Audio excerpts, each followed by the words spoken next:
Real talk with Labzy, we speaking the truth. From the streets to the booth, giving voice to the groove. No holding back, every combo's the proof. It's the realest in the game, now we raising the roof. Real talk with Labzy, Labzy, Labzy.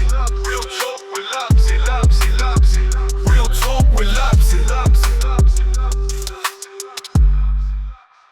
Real talk with Labzy.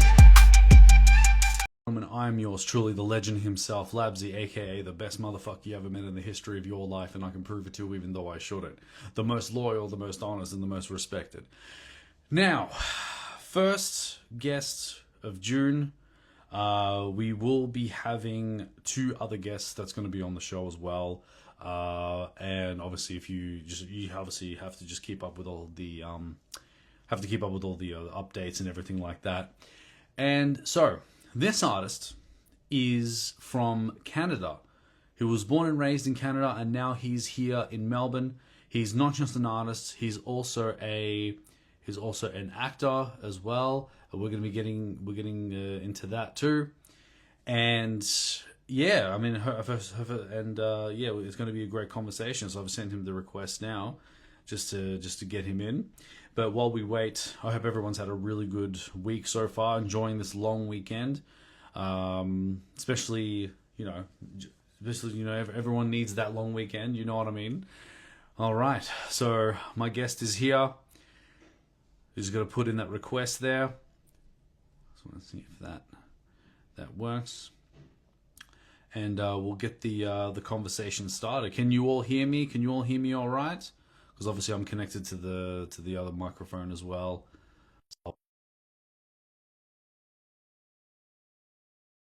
He's an artist. He's also an actor as well from Canada, and we're going to have a great conversation. So, ladies and gentlemen, may I present to you Neeq?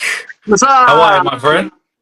Good, man. How you doing? I'm good, brother. First of all, thank you for taking the time to speak to me today, man. Of course. And Good. first of all, how is your mental health, man? I'm doing great. There's a lot going on. Like, it's one of those times of the years, I guess, where the transitional seasons kind of kicking in. It's tricky, so there's a lot of movement. But no, I'm good. I'm keeping straight, keeping positive. This is temporary. Summer will be back. So I'm keeping good, bro. No, that's good, man. But okay, so you have to take it back for me. So obviously you are from Canada, correct? Correct. Quebec City, Canada. So the French part, really. Nice.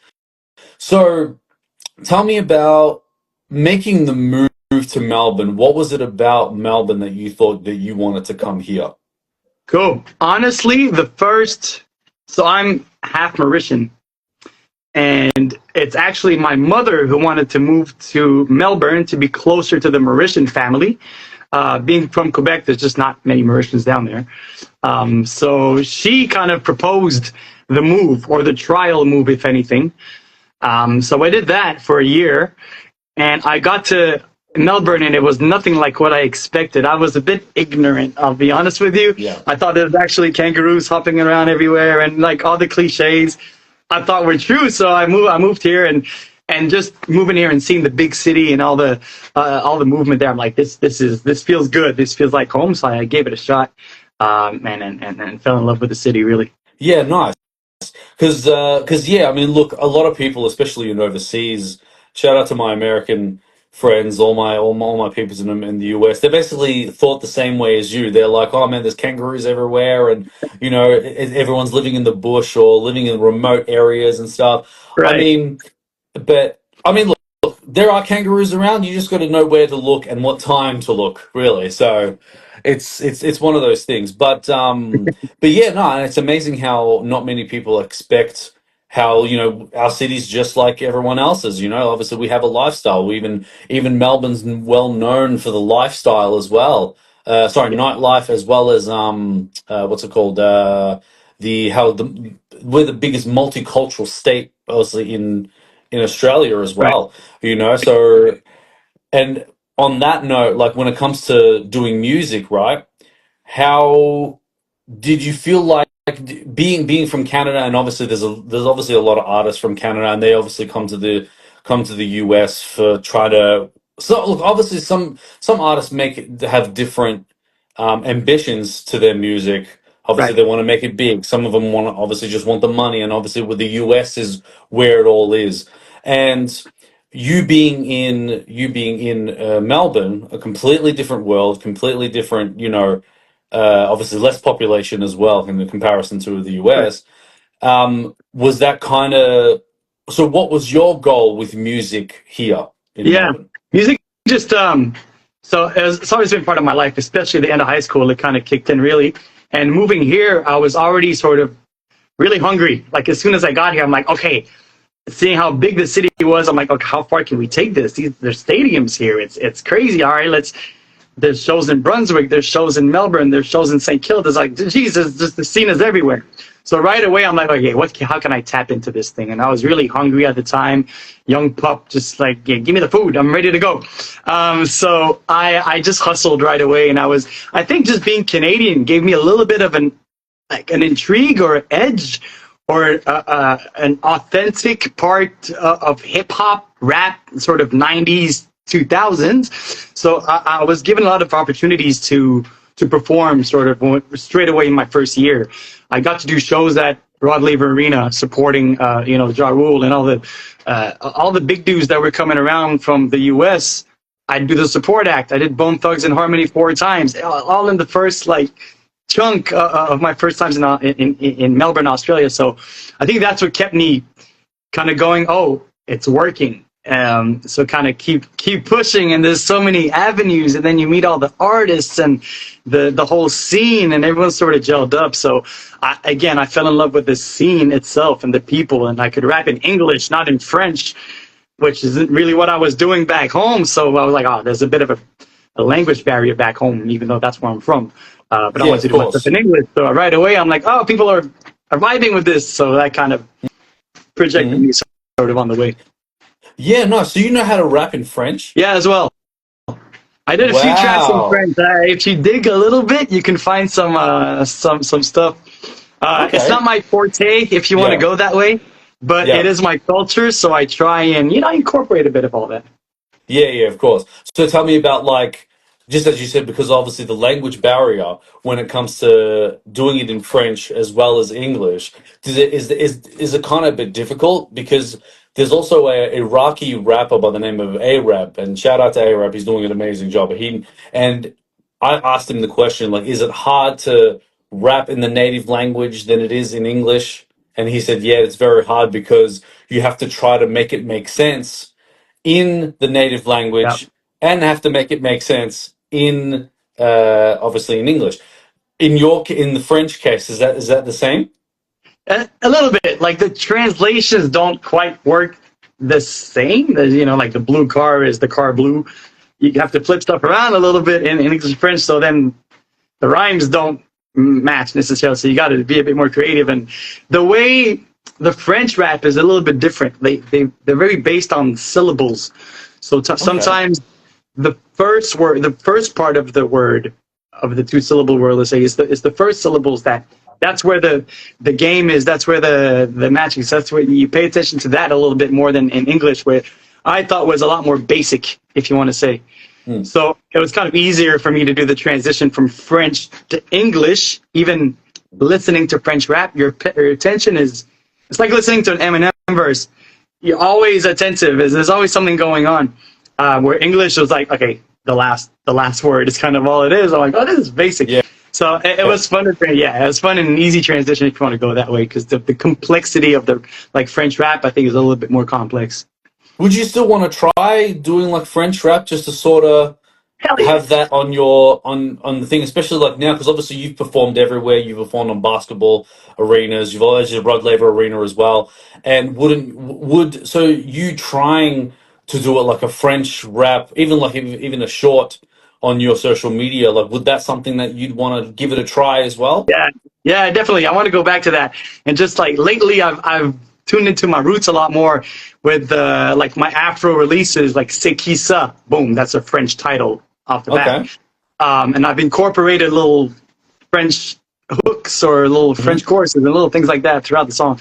So I'm definitely going back to doing that, I think more than ever. So there's a lot more coming on that little French tip Creole, the Mauritian side as well. So I'm really incorporating all that in my future projects. Like I've learned to be myself more than trying to duplicate something cool that's already out there or the image of what I want to be.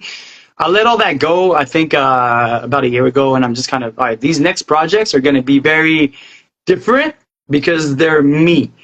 And like, how many people do you know that's French, Canadian, Mauritian, living in Australia? Like, it's a weird Yeah, it's combination. it's So, it's it's unheard of, right. to be honest. So So you're one let's of play with it. one. Yeah. Definitely one of one. And so, was that going on the music journey now? Was that kind of like, just as you said, like you didn't want to be, you wanted to be yourself. Like, were you trying different trends before you thought to yourself, no, I just got to be myself because that's unique within itself? Was that, Yeah, I think so. I think that's just yeah, what you fall into when, especially when you're learning. You know, you're just new in the game and you're learning what's working for others. And then even now with the social media era and algorithms, it's easy to fall into, well, this works, I'll do that, and I'll drop myself for now or whatever you want to call it. So it's easy to fall into that boat.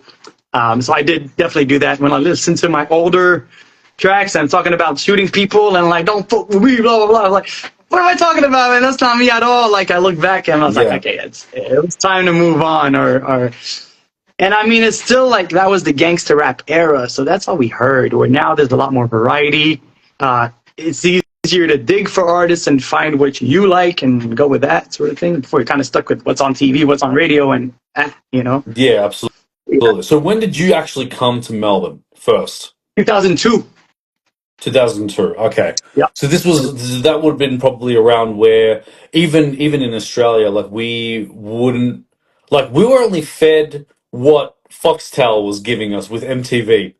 You know what Right. I mean? Like we Yeah. were like, because obviously BET doesn't exist here in Australia, you know, and so we weren't really educated enough to really understand the African American, like the US or even Canada, you know, as well as, you know, we were just getting what we received. So we were listening to a lot of like, you know, Ice Cube, Tupac, Kendrick Lamar, and all them Right. until obviously 2005 when YouTube came out, and that's when the whole library of every single artist came on. It was just a thing of finding it, like Yeah. because I remember when I was on a journey of trying to find different music because everyone was listening to Lil Wayne, everyone was listening to, you know, all the mainstream kind of rappers, Uh-huh. right? And I felt that I just feel like there has to be something else out there, you know, because I've said this over and over. I feel like because there's so much talent out there Yeah. that don't get recognized because they don't have the marketing status, sorry, the marketing or the status, these types of things. Right. And then that's when, and then again, like I didn't, I felt like everyone was a follower because they weren't really open minded enough to be like, hey, let's discover more artists, you know, Yeah. and then that's when like when I jumped on obviously on YouTube and I ended up finding That's Gangster by Bun B and Sean Kingston, and that made me fall in love with the Houston rap, Yeah. especially the hip hop culture there, and even obviously the hyphy with the Bay Area with E40 as well. Because obviously he's my favorite rapper. I watched the Tiny Desk. He did the Nice. Tiny Desk not long ago as well, and that was really cool. Yeah, I heard a few things about that one. Good shout out to E40. Yeah. Yeah, bro, Yeah, no, it was really good. Because he's got so many songs, man. You're looking at like what? It was 27 albums, 36, 38 singles, 6 collaboration albums. Yeah, Jeez. within 40 years. Yeah. That's Yeah, I think he's it's one of just those guys. Like, he's there's a few like that, like the Tech Nines of the game and the yeah, E40s. You don't know it. it's And then, like, how many E40 songs do I actually know? I can probably count them on two hands. But you just said, how many did he release? yeah. Like, if I go back and dig, and that's the fun part of all. Yeah, exactly. I mean, that's why like I think that it all comes down to you really just got to learn how to be yourself Yeah, and not just follow the crowd, you know, yeah, because that's how uh even one of my other favorite rappers in Houston, his name is Zero, and he's all about being one deep, which means that basically you just doing things by yourself, independent. You don't worry about bullshit. You only focus on getting this money, growing as a person, and not getting involved with too much people. You know what I mean? Yeah, definitely. And I said, and he's got a Facebook page, and I posted on it, and I said, the more you are one deep, the more you learn a lot about yourself, Yeah, which is very true because the more you do spend time with yourself, the more you learn a lot about yeah, yourself, you know. 100%. And so going back to you now, because you're not just a rapper, you're also an actor as Yeah, a little well. You bit got of that. to yeah, a little bit of that. Tell me about that. How did the acting part Yeah, come in yeah. Look, into your life it's too? all that's fun, man. It's fun. It's something new that I'm kind of kick. Well, it's kind of kicked in, really. I've been doing it for a long time, but it's part of the creative, my creative self. I guess I want to tap into a bit of everything. And I just like, when I first got to Australia, I joined an agency, and I was doing extra, just background stuff. Mostly, walk from there to there, count to 10, have a sip of coffee, get up, walk back. Like it's just really Yeah. simple stuff. But recently, I've been catching a few roles on apple cider vinegar. I just finished a movie with Liam Neeson. I had a featured role in there, which was my second movie with Liam Neeson. Strange enough. So Wow. yeah, there's a few of these like roles that keep popping up, and I always tell everyone, I kind of make the joke like it's not me, man. It's I get the role because of my hair, because I have Yeah. all these like curls and like special things I can do with it. Yeah. I've done a lot of commercials for like gambling. What was that gambling site? Something bet. So sports bet. Sports There's bet. Yep. sports bet ads where they wanted the afro out. Like so, just I'm like all these roles I'm getting because of my hair. So that's the feature, not me. But no, it's Yeah. great fun. It's another avenue that I'm trying to explore. Obviously, with music, you do a lot of video clips, which tap into the acting a Yes. little bit. And if you actually watch my videos, there's a lot of that. There's a lot of stories and the acting part and running away from dudes and whatever it is. So Yeah. I like to incorporate the acting stuff. And when I got an opportunity with this agency, I kind of took it and ran. It's been about 2 years that things are actually starting to blow up and things. I'm getting a little text like, "Is that you on that show?" And these little photos of like some commercial I did or something on the street, a poster, I don't know, things like that. So there's a bit of a flow right now. So yeah, definitely. I just got booked actually for well, can't say too much, but for a Awesome. TV show. I'll have another little feature on there. So iView, this one's for iView. Nice. Now, Yeah, congratulations, thank you. man. Congratulations, man, Thank for you. that. Now, going back to the music part. Now, when it comes to writing, do you do you have to write the lyrics first and then listen to the beat, or do you have to listen to the beat first and then your lyrics will come out of you? I love that question. There's a little bit of both, but to me, I'm very music driven. So I like to hear the beat first, see what brews up here a little bit, and then put that out, sort of thing. So I let it brew just to music first. I feel like that's where inspiration comes from. But there have been other occasions where I've lived something personal, a breakup or something kind of, which is deep and meaningful for me. So then the lyrics obviously come out as a story, maybe before a little bit. Hmm. And then I hear a song, a beat, and I'm like, oh, that fits nicely. Then you adapt a little bits and pieces, but I'll have a canvas a little bit kind of ready there. But I'm very, Yeah, everyone's seen 8 Mile, I'm guessing. of course. I'm very, when I saw that, I'm like, dude, I'm just like Eminem. Yeah, Like the amount of notes I have and little catchy phrases in my phones and written down on like pieces of paper everywhere in the house. And then when it's time to write, so I find a beat and I'm like, it's time to write something. I'll bring everything out and get my ideas together. Like this and this kind of go well. Let's place that line 4, line 2, and build around that. So I'm very, I have a little bit of a cheat codes. And when it's time to write, I gather everything, put it all together, and mix it up. That wow, tends to be the process.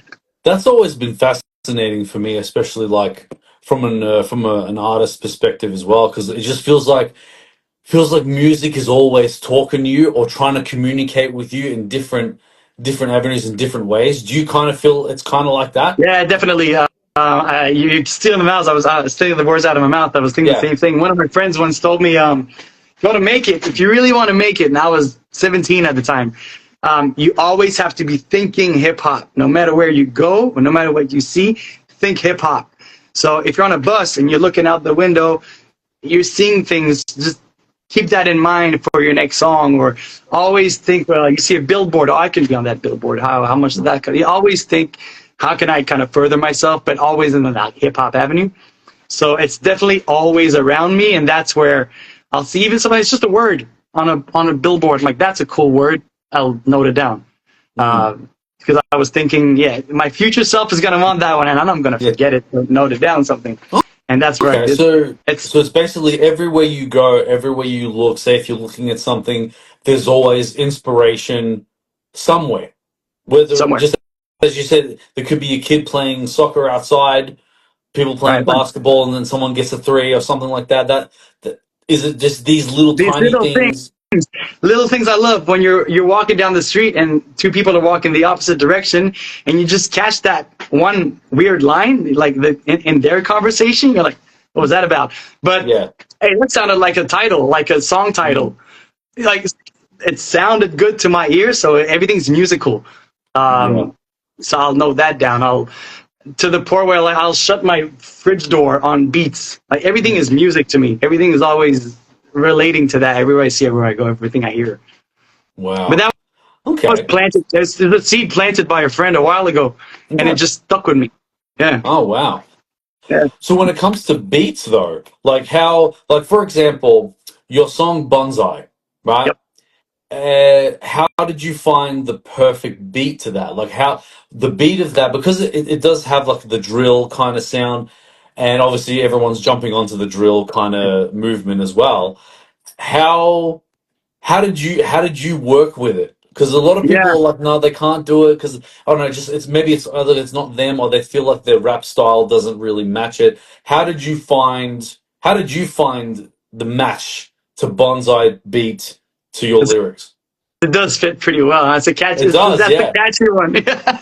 Every time I perform that one, it's the one that comes back. Everyone seems to vibe on Bonsai a lot. Yeah. But that one was a reverse. I heard the music first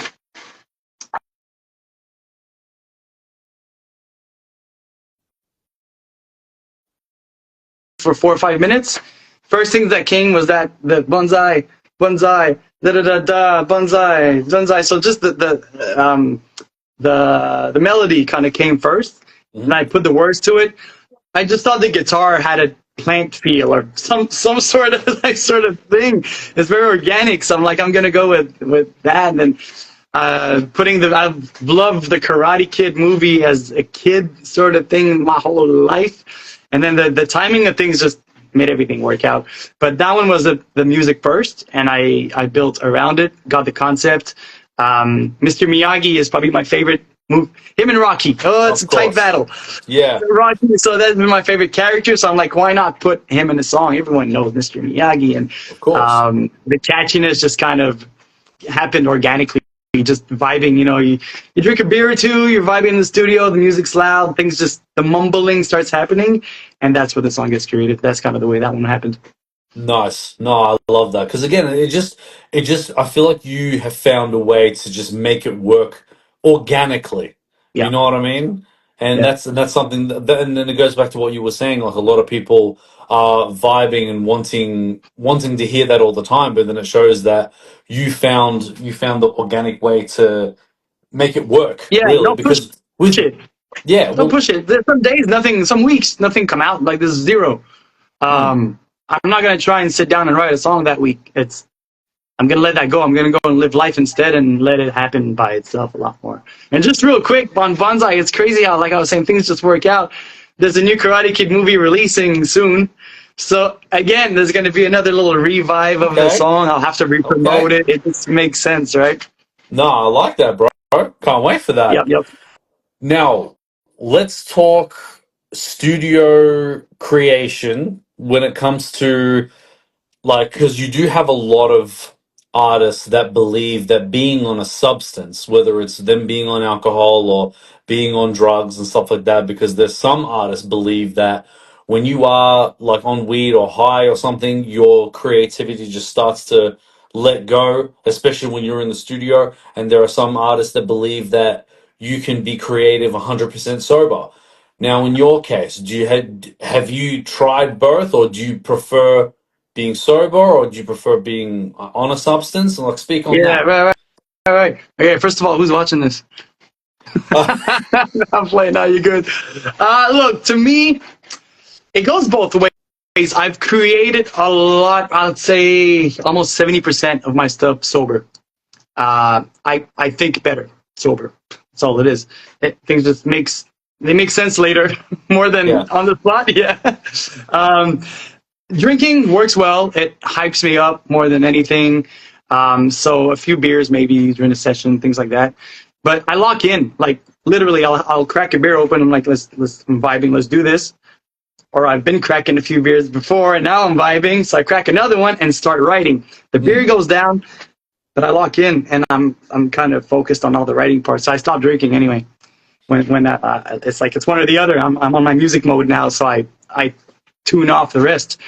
So maybe usually sober, but what I like to do is record sober, step out for a second, maybe smoke a little some, and then come back to it. And it feels like you got a fresh ear at that point, and you're listening to it for the first time almost. So you pick out the mistakes, and then I adapt, or I change little bits and pieces that way.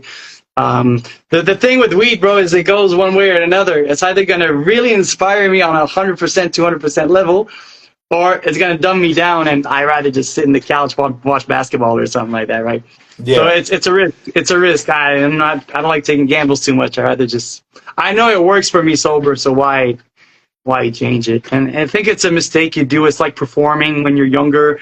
The first shows I did, it's like smash all these beers out and like, let's go out, and you think you're having the best show, but then you watch the footage and I forgot this word, I forgot this move, this didn't sound too, it's not really what it is. So I've learned to grow up on that level a little bit and save it for the after party. You go crazy then, man. It's all fine. Like time your shit. Okay, no, I like that. No, that's good. So, all right, so tell me about your very first show when Neeq first stepped on that stage, the microphone in your hand, that thing was on, ready to go, sound check was perfect. What was going through your mind? Like, did you mentally prepare, or how do you mentally prepare when it comes to being on stage? And what was the crowd's first reaction being on stage the first time? First time, first show. Man, end of high school. Okay. It was end of high school. I didn't even know I was in a rap group until one of my friends came up to me. He's like, okay, by the way, him, you, and me, we're in a rap group now. So start writing some lyrics. He just kind of pushed it onto us that we were doing this thing at the end of the year where we perform in front of all the students before we finish high school. So that was the thing. So I was nervous as hell. I didn't know what the hell I was doing, bro. I was just like, write lyrics. Okay, like, what do I rap about? I guess we'll talk about guns and killing people. It's like, yeah, I don't know. So I did all that, but that's not what it was about. It was about going out there and just kind of delivering something really cool and we rehearsed, and that's where luckily for me, I've learned really quick that rehearsal is key to anything, like practice makes perfect. And with that group, we were rehearsing, 4 times a week. We took things so much more serious back then than we do now almost. We were rehearsing a lot to the point where we're like, okay, on this word, we're all going to turn this way. Like, we already had the visuals like locked down, and we're talking about 17-year-old kids in the 90s. No one really did that. So we were so well rehearsed that and I'm talking about things as well, like the show was ridiculous, bro. It was like a small show for high school kids, and every song we had a different outfit planned for. So we'd go change, because that's what we saw on TV, right? Yeah, Video like the Backstreet Boys and all them. Yeah. Like, so you see a video clip, and the one rapper's got like 6 outfits on because he's got different scenes. So in our heads, we're like, we need to change. So every song would be a different outfit. So we'd have, okay, the plan is after this song, you get off stage, you put this on, you go back out. This is what we do. So everything was so rehearsed that we were really ready. But the feeling of projecting something loudly. My voice was, people were listening, people were dancing, having, I don't know if they even understood really what we were saying, but everyone was having a good time because of us. Was a really cool feeling, and that was addictive. So at that point, it was on. Like after the first show, I mean, the reaction was so good. We had a few shows after that we got booked for. So we had a momentum just that kind of carried us. But it was that feeling of like respect. People were like respecting what we and enjoying what we were doing. I'm hooked. I've always been a music kid since I was like 3 years old. Michael Jackson kind of kicked off everything, and then that Of course, yeah. music was it. So I was like, okay, this is my life, at least for a while. Yeah. Yeah, nice. Now, talk to me about support. Now, well, especially when it comes to family. So, were your parents 100% on board of you doing music, or did they feel like they wanted you to be in a safe job, safe, kind of like that, the 9 to 5, that type of situation? Were they very supportive of your creativity? My mother was 100%, and my father was a little bit more on. That's not gonna make you any money. Go and be an accountant, or go and Uh-huh. do the safe stuff, where go and work with computers. That's got a future. So he was pushing me a bit more towards that way, which I respect both sides. I get it. Now that I'm in the music industry, it's a tough industry, man. And like my dad had a point, Yeah. sort of thing. Yeah. So it's just two different minds. My mom was very black sheep of the family, so whatever I decided to do, she would respect because she was like that too. So she pushed me to like go do it, experience, go perform, go do all that. Yeah. Where my father was a little bit more pullback. Yeah. So it was up to me to kind of, okay, which one am I going to follow? So who are we going to listen to? Like, what do we Yeah, do? Because we don't want to disappoint anybody. You know what I mean? exactly, and that sort of stuff. But then it's like, you know what? It's my life, it's my decision, and music was part. Like I said, music was part of me like for so long before end of high school when I started doing all this stuff. That if it wasn't that, it would have been something, maybe a DJ. It would have been something else in music. It was me. So I decided, keep pushing. And at the time, you're young, you don't quite know what's going on. It's just I got I was lucky, or I had the drive to keep this career going as long as it has been, and keep releasing. But that was purely my hunger and purely my love for music. Yeah. Yeah. Nice. So when was that moment where you thought, you know what? No, I can actually do this. I can actually do this. I'm jumping on stage. I know how to write. Like, when was that moment where you thought that we're gonna start this rap career right now? Right. I don't know if there's a particular clear moment like that, because it's been continuous. Like just since high school, I've performed my whole life. Like it's really crazy. Okay, some months more than others and all that, but it's been continuous. So to find that key moment of we're gonna do this, I've always been doing this. It's just I evolved with it, and I understood how to release my stuff. Right? I didn't know how to release my stuff before, and then this program came out, and the evolution. I just kind of followed the evolution of the technology with music, sort of thing, and it enabled me to say, okay, let's do this. But I've always been doing this. If there's a moment though that kind of put it out there, I went to the U.S. To perform in Miami with Nice. Coast to Coast Mixtapes, which was the biggest mixtape company in the U.S. for 20 years. I might still be, to be honest. They discovered a bunch of people. Wow. So I signed up for a competition in Miami. I flew myself down there, went to perform in front of Rockwilder, like the top producers, Illmind, some big producers in the scene. And there was about, 40 of us performing, and I finished 4th. Nice. A lot of people had me as the winner of the whole thing. So that's where I kind of knew that, I got a shot at this. If I'm in the US, I'm in Miami performing with all these American dudes, and I'm still excelling, and people are seeing me like, hey, you're the next, like, okay, you didn't win the thing because of this and that or whatever, but you're kind of the next one that we see blowing up. Like I had that coming a lot at the time, so it kind of made me realize that it was possible, and I had maybe the it or the lyrics. I don't know what it was, but I'm like, oh, there's some there. Let me keep pushing. Let me keep pushing a little bit more and see where that leads. Yeah. So But that was the key, definitely you key, definitely key moment there. yeah. So a lot of people saw potential in you, and then you got really far to the top five, and then they looked at you and they're like, no, no, look, like you've got it, but just not yet. But you just got to keep at Yeah, it and keep evolving, and then you'll eventually like you'll definitely get there as well. yeah. The things they were commenting on were things like my beats weren't good enough. So I'm like, that's not me. It's just finding the right beats. Like that's very doable. Yeah. And all that. So it's like, man, let's keep going. Find the right beats. Let's go.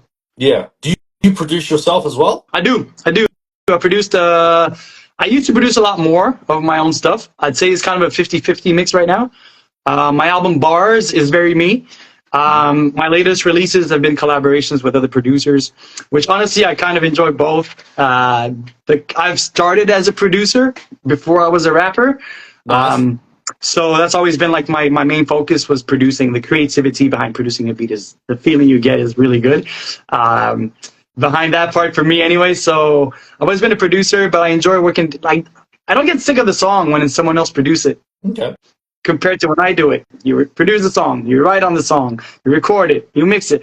By that point, like moving on, you know, Yeah, moving yeah, on to the yeah, next. yeah, yeah. But if it's produced by someone else, it's a bit fresher to my ears, so I can kind of tolerate it a lot longer. Yeah. Do you think it's like perfectionism has something to do with it as well? Because obviously when you're doing everything yourself, producing, songwriting, and obviously rapping to it as well, and then you're looking at it, you're always like nitpicking at stuff, and then when you hear it, you're always thinking that there's something wrong, and it's kind of annoying you as much as you like it, but it's like, but then like you kind of hand it over to a producer or someone basically someone else, and then they know exactly what you're looking for. They just that's it, Yeah, we're done. yeah, exactly, and that's the pure magic behind it. Or they're gonna think of things I'm not gonna think of. Like, whoa, that stutter effect like was crazy there. I never would have thought of putting that there. Yeah.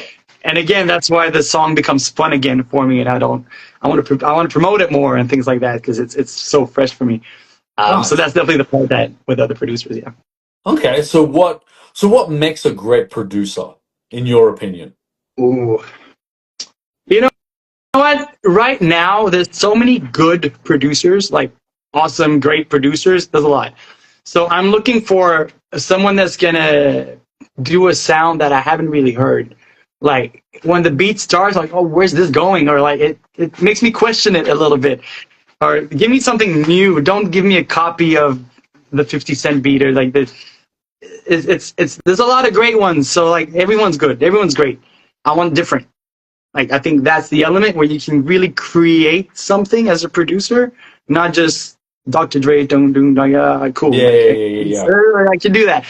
But if you can really create something new, especially like obviously with the quality behind it, I think that's key. Like producer wise, that's where you can really find your own avenue, find your own sound, and create a fresh movement, Okay. which is hard to do these days. Yeah. Yeah, and obviously that would because I hear what you're saying because I feel like a lot of producers are basically just copying what other producers are doing with bigger artists. Like for example, Big X the Plug, right? Right. If you've heard of Big X the Yeah. Plug before, yeah. So if you look at the type beats that he's doing, and now everyone's jumping on board the same kind of beat where it's like, well, the reason why Big X the Plug did hit it that way was because it was different. So why is everybody trying to copy it? Yeah. I mean, look, if they and it works, cool, depending on the producer that they go to, right? But at the same time, it's like, well, it's I just feel like not everyone is just being themselves, if that makes sense, especially when it Yeah. comes to the Totally. creativity. Exactly. Yeah. Yeah. Has Yeah. that always frustrated you as well as an artist? Because it's like, well, as a creative, this is the thing that makes us different and makes us unique. But a lot of people are jumping on board with the same thing. Like, Yeah. how does this make sense? Yeah. It's a little bit Has it ever frustrated frustrating. you? It's a little bit frustrating, especially as an artist that's trying to create something new sometimes. And I'll do a song that's a banger, but then the other song that's just a copy is going to blow up because they know that sound to their ear. It's easy, it's familiar, and I'm like, man, why is this blowing mine? Like it's frustrating a little bit, but I get it. Like it's part of the human nature, I guess, to love familiarity, things like that. But I feel like, it's you're playing the short game versus the long game a little bit.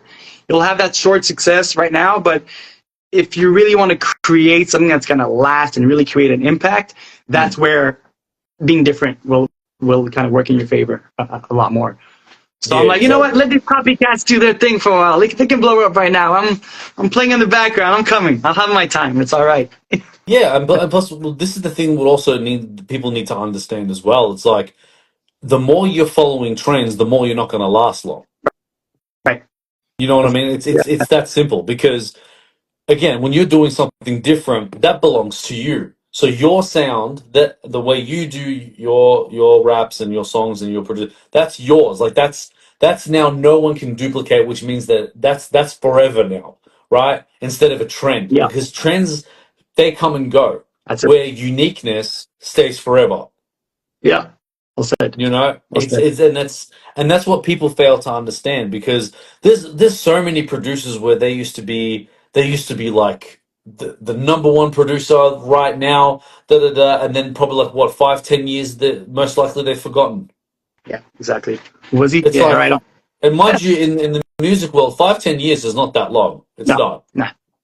So, for example, I don't know if there was a producer by the name of Lex Luger.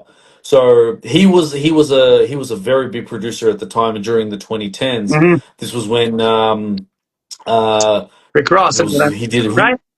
sorry, Rick Ross. he did a few Rick Ross. He did BMF. Right. Yeah. Yeah. BMF Yeah. also Yep. Ace Hood's Go and Get It as well. Yep. Like that beat, the beat that they were doing, and that was fire. Everyone was jumping onto the same thing, and Yeah. then probably like what 5-7 years later, that's when everyone forgot. Exactly. I'm flat. The movement's gone. Yeah. And again, like it's just you can't just rely on going viral to make it when in reality, like they're just gonna forget about you. So that's why people need to just be different. Just be different, bro, because Yeah.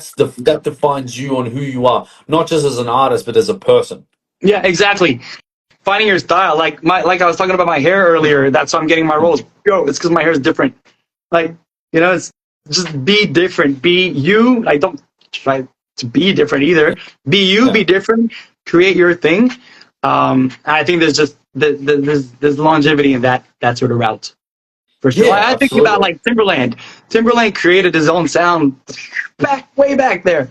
And Exactly. if you look at Timberland beats now and Timberland beats back then, Mm. bro, nothing's changed. Nah, Nothing's changed. nah. It's the same beats. He just created something and he didn't need to adapt. Like he created his own movement. Yeah, And now exactly. people are copying him. Yes. Right? Well, trying to copy him. Trying to, yeah, right on. Trying to.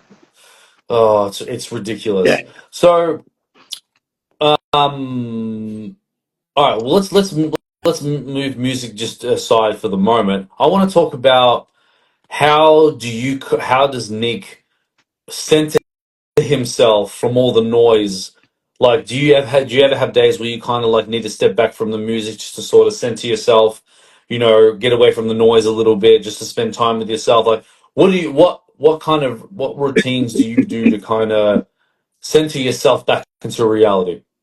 Yeah, this is kind of new for me. Last 2, 3 years maybe. I was always, big city. Let's go. I was very on the go, sort of hungry, like I said, and always trying to chase the next thing. But lately, yeah, I found that you need to pull back, regroup, get your forces back, sort of thing, and regather. So that's the and nature, man, nature for me is where it's been. I go and do treks, walks, beach, just sit there alone, look out, and just be with my thoughts. Which I guess is kind of meditation. I've done a few meditation. Meditation for me comes and goes a little bit, but that sort of movement. Yeah, it's relaxing. I gotta really like focus on doing that. If you want to put it that way, I don't Mhm. realize that I need it, but when I do it, and I go visit my sister in Dalesford, and hang out there for a week, I see how it was needed, and I was actually stressed before, even though I didn't really Yeah. feel it. But Yeah, it recomposes. It refreshes the mind, and it's like you empty your glass, and then there's plenty of space to refill it with good stuff. It was just Yeah. cluttered, but I didn't realize that. So usually nature will do it, man. Even going away, like Turkey became my little sanctuary. I love Istanbul, and I've been there a lot lately. I've done music there, but when I go there, there's a calmness that I find there. It's like spirituality, like part of Yeah. myself. Mhm. That it makes me exactly that. I regroup there. It's like I don't know anyone else that's like Turkey is where I go to like there's no, but I kind of like that because I made that my thing, and I like to. I know where to go. I've been there enough now to know where my little sacred spots are. Um, Yeah.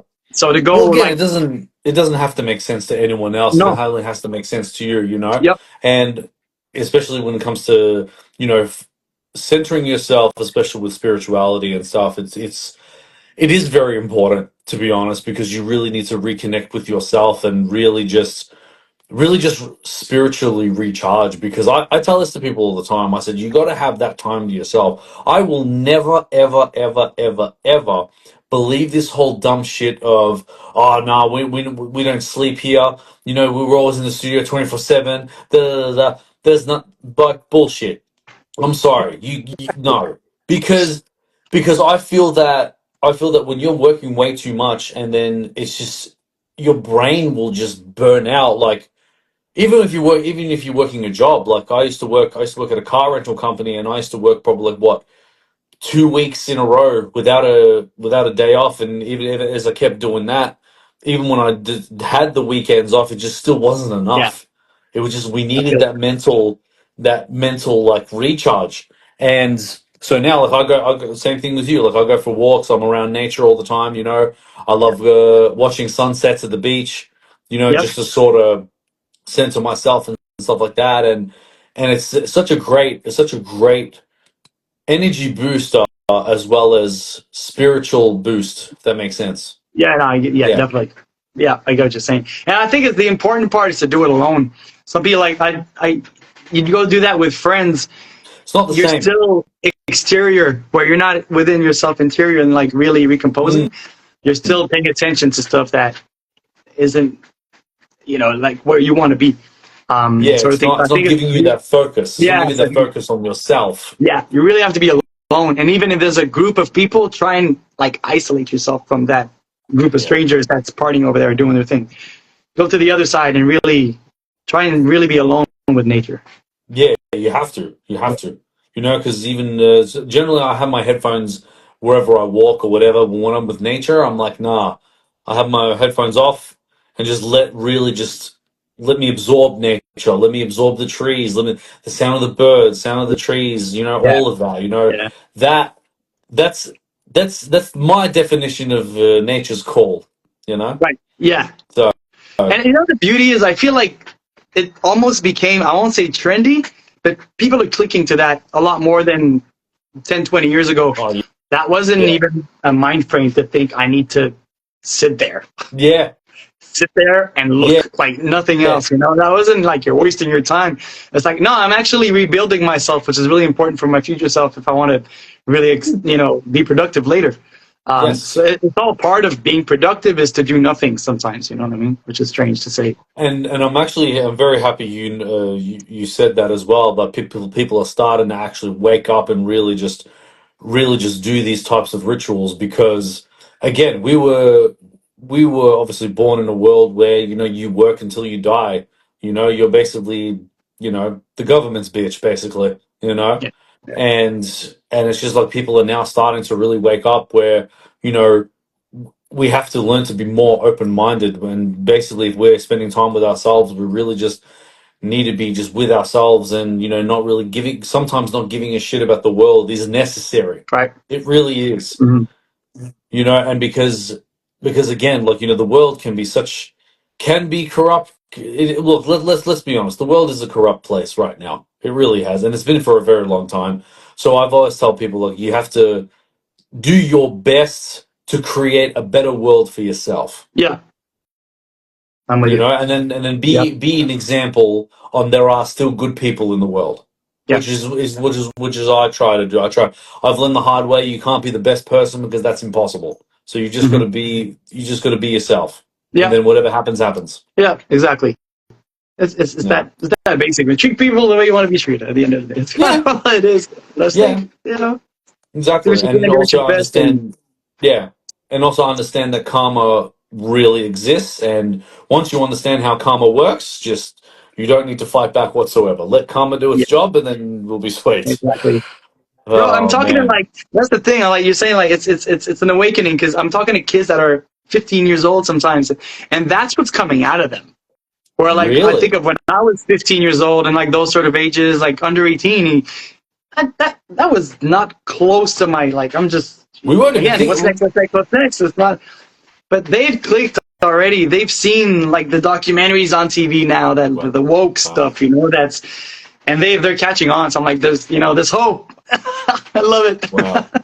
No, it's good. Yeah. But see, that's also a beautiful thing how you've got the young ones that are really using look, there are some kids that are using social media wrong, but then you still have the kids that use social media correctly as well, right? Mhm. So they are like watching documentaries, understanding what mental health is and but at the end of the day, it's how they're getting raised Yeah. too, you know? Yeah. It's the environment at the end of the day. You Yeah. can't really, as much as we blame kids for everything, we sound like we're old blaming the kids and that stuff, but at the same time, it's like, no, there are still kids out there that are doing the right thing. There Yeah. are ones Definitely. that are watching documentaries, are watching like, even watching pastors in the church, these types of Yeah. things. There are kids that are Yeah. doing that. And then Yeah. but again, us as human beings, we're only focusing on the negative. Yeah. Exactly. And that's what Why I do try not to do you think that as a is though? Why do person. you think? Why do you think that is though? Why do you think people only focus on the negative? Yeah. So it's like it's either you're trying to fix everything all the time, or that's what's attractive to human. Like it makes others like it makes you feel better about yourself. But that's not like what I'm trying to promote. And that's but Mm. that's like the human part of it, where you see someone do bad, and then you're like, well, I'm doing pretty good. Yeah, It's that weird mentality. So maybe that's why I like that negative. And there's always something to fix. If you start focusing on the negatives, that's all you're gonna see, and that's all you're gonna kind of focus on again. Um, where it's a mind flip. You got to flick your mind to yeah, the negatives and concentrate on the positives. And yeah. the more you see that, the more you bring that, and then that's when things start to change a little bit more. Yeah, absolutely. No, it is interesting you say that because there's a book that I've got, which I've read a few times, called "As a Man Thinketh." If you've heard of that book No, I before. haven't heard that one. So that one is it's called "As a Man Thinketh" by James Allen. Fun fact: it was the same book that Gucci Mane read when he was in prison, right? Okay. And this book is basically telling you that you your reality depends on how you think, Yep. right? So Okay. whatever it is that you're thinking or your mindset, you don't realize you're manifesting something out of that. Yeah. So Yes, sir. it's up to you whether it's more of like a guidebook than anything else. They'll give like few examples and stuff like that as well, but nah, man. But if you're a reader, I'm Yeah. not much of a reader, but I did read this. So as a man thinketh, get that. Sick. Even you can listen to it like on audio, like on YouTube or something like that. If you're not much of a reader, but yeah, bro, there's got some really incredible jewels in there. I like that. I like that. Because a lot of people ask me that. Because I get that a lot. Like, why you're always happy? Like, you're always positive. You're always, bro. Because that's what I want to focus. That's what I want in my life. So that's what I'm going to focus on right now. Yeah, Well, which will need to lead to the next positive, hopefully. But yeah, that's one of the things I got to talk. You're so positive. You're so happy. You're so like, because I choose that over yeah, sadness and depression. Like I choose to, and then by practicing that every day, eventually you become that. correct.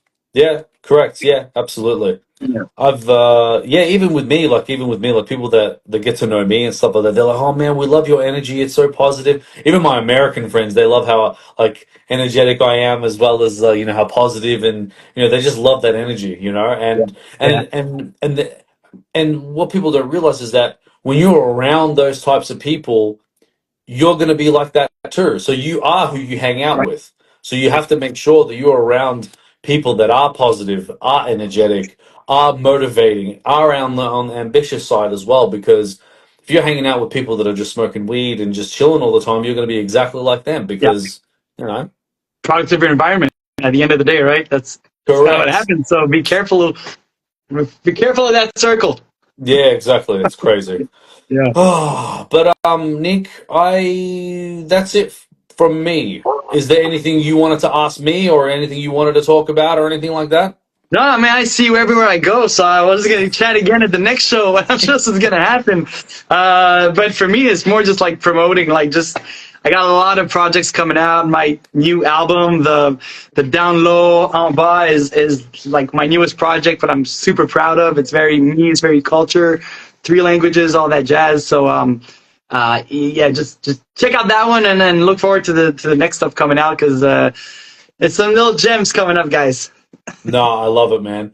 But I do want to say this as well, because I do say this to a lot of my guests. I want to say that there's a difference to. So sorry. Let me start again. My definition of success with someone is different from society's, because it makes no sense. To me, a successful person is that they are doing what they love doing, and they're working at it, and they're seeing results, getting results, whether it's minor or major, and they're not giving up. So, Neek, Word. you are a successful man. Appreciate you, bro. All right. You got to hear it sometimes. It's fun to hear it sometimes. So Absolutely. thank you. Yeah. Yeah. No, and I see you, bro. I see your hard work, bro. I see, bro, even what you're doing, bro. You're going on basketball courts. You're performing there. I'm just like, bro, this man is everywhere. It's Yeah, crazy. yeah. But And it's like I yeah, said, bro. I see hip hop everywhere I go. So I do something. There's always like, how can I make? I real quick. I was in Wagga Wagga, Yes. working for the week. Before going there, I told myself, I've never been there before. I don't know. Was there a club? Is there maybe Yeah. a possibility of a performance in Wagga Yeah. Wagga? So Yeah. I did some research. I found a place called Tilly's. I found an email. I emailed them, got the correct email, emailed again, went down there, actually went to Tilly's, met with the guy, and now I got a gig that I got booked, which is going to be it's going to be huge, 800 people guaranteed, blah, blah, blah. Wow. So, it's putting that effort behind, but just like, I'm going to Wagga Wagga. How can I relate that for work? How can I relate that to my music career? And always kind of Yeah. being proactive on that sort of state. So that's what it is. It's crazy, isn't it? It's absolutely insane. Yes, sir. But no, man. But I wish I you appreciate wish you all the it. best. Thank I you. wish you all the best, my guy. And yeah, and I want to say thank you to everyone who's watched today. This is going to be on YouTube and Spotify as well. And yeah, please go support Nick. This man is doing big things, man.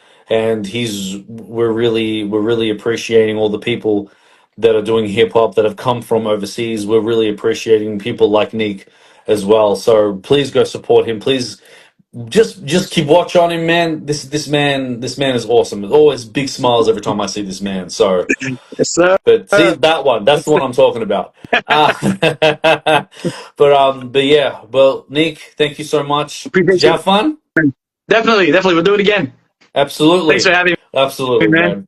All right, see you All guys. right. You have a good long weekend, sir. All right, sir. Real talk with Labzy, we speaking the truth from the streets to the booth, giving voice to the groove, no holding back. Every combo's the proof. It's the realest in the game. Now we raising the roof. Real talk with Labzy, Labzy, Labzy. Real talk with Labzy, Labzy, Labzy. Real talk with Labzy, Labzy, Labzy. Real talk with Labzy.